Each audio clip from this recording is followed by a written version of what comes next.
les amis, comment ça va? C'est Rainbow, bienvenue ou re-bienvenue sur ma chaîne.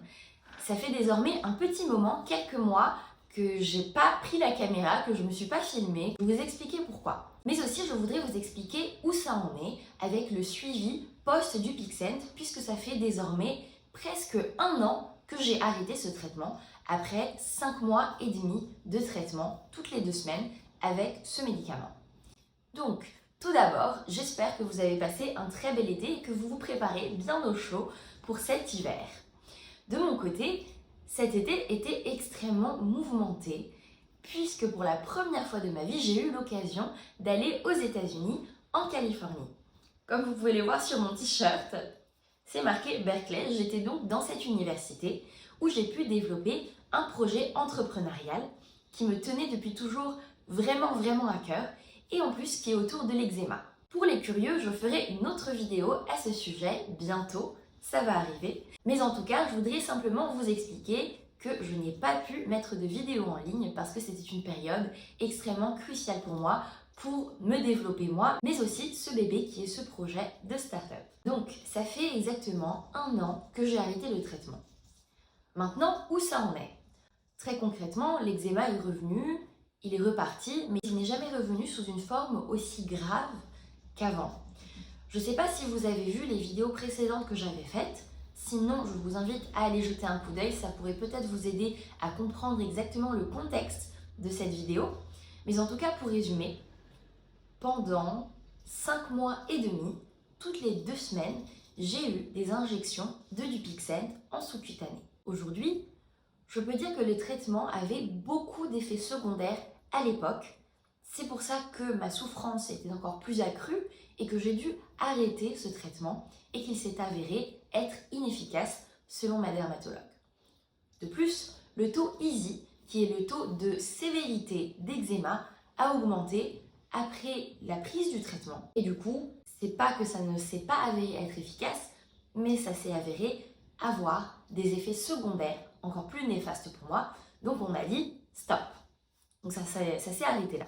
Dans une vidéo après l'arrêt du Dupixent, je crois que c'était la vidéo 100 jours après le Dupixent, je vous avais expliqué qu'en fait, ça s'était beaucoup amélioré et que après l'arrêt du traitement, on devait commencer le traitement, je devais commencer le traitement qui s'appelle Olumiante.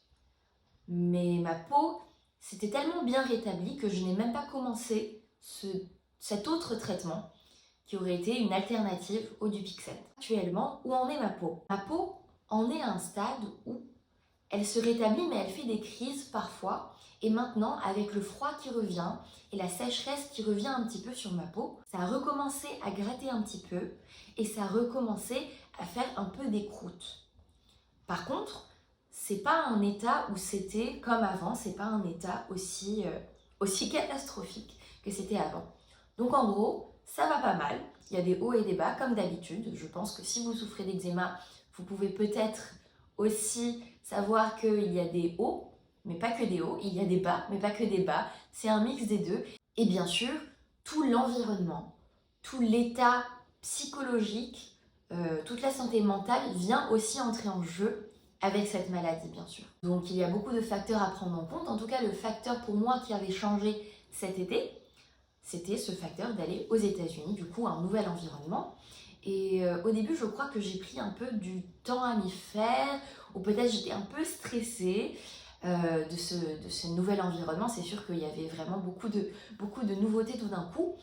Et à ce moment-là, j'ai eu une petite crise d'eczéma. Donc je suis restée environ 2 mois en Californie, et le 2e mois, l'eczéma est parti, ça s'est à peu près apaisé. J'avais aussi un mindset un peu plus serein peut-être. Et maintenant qu'on est en octobre actuellement, j'ai eu une petite crise il y a 2-3 semaines. Et actuellement, les plaques sont un peu revenues. Et ça a commencé à me regratter. Et la nuit, parfois, il m'arrive que je me réveille peut-être 2 nuits par semaine. Donc quand même, comparé à chaque nuit par semaine, c'est quand même mieux. Il y a une amélioration comparé à avant. Mais tout de même, ça reste quand même assez pénible d'avoir une nuit où on a très mal dormi, on se réveille avec une peau où on s'est gratté qui fait mal, qui tiraille, etc. Donc voilà, c'est un peu la mise à jour d'où en est ma peau un an après l'arrêt du Dupixent. Aujourd'hui, cette vidéo ne sera pas extrêmement longue car j'avais juste envie de vous faire un petit coucou, un petit update aussi de comment en est ma situation concernant l'eczéma et aussi le suivi du Dupixent. Par ailleurs, j'aimerais partager, avant de clôturer cette vidéo, une petite astuce qui m'a vraiment aidée quand j'ai eu des crises ou quand j'étais sur le point de me gratter. C'était que toujours, j'ai essayé d'avoir du froid autour de moi.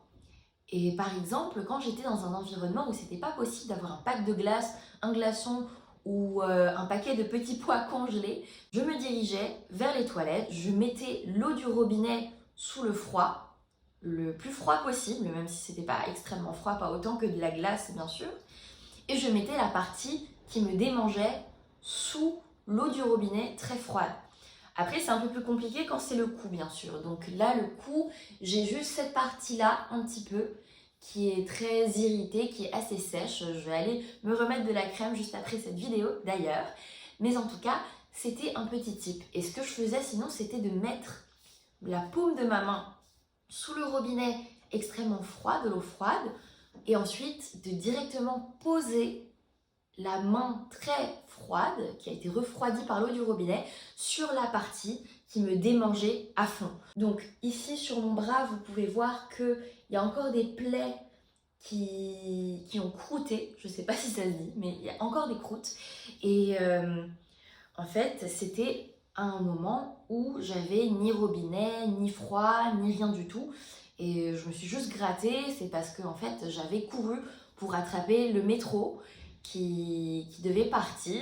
J'ai couru à un moment, j'ai sué et avec la sueur qui était du coup dans mes vêtements, que j'ai pas pu enlever tout de suite, ben ça fait que ça m'a gratté beaucoup. Et je sais que c'est pas top de gratter une fois parce qu'une fois qu'on a ouvert les plaies, ça se réouvre, on regratte et il y a encore un cycle vicieux. Et là, je fais vraiment des efforts pour ne pas y toucher, sauf la nuit où j'ai pas du tout le contrôle.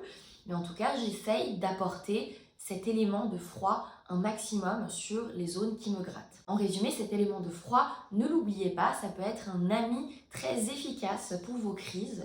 Aussi, un tout petit dernier élément, je vais commencer à poster des Reels, donc je vous invite à allumer votre petite cloche de notification pour pouvoir être alerté à chaque fois que je fais des petites vidéos. Parce que je pense qu'il faut aussi dédramatiser l'eczéma autour de l'humour avec le rire.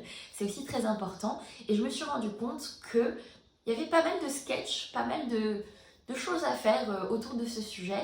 Et j'ai filmé ces derniers jours quelques petites vidéos de quelques dizaines, vingtaines de secondes autour de l'humour, autour de l'eczéma. Donc je vous invite très chaleureusement à soutenir aussi ces reels et à appuyer sur le petit bouton like si vous en avez l'occasion.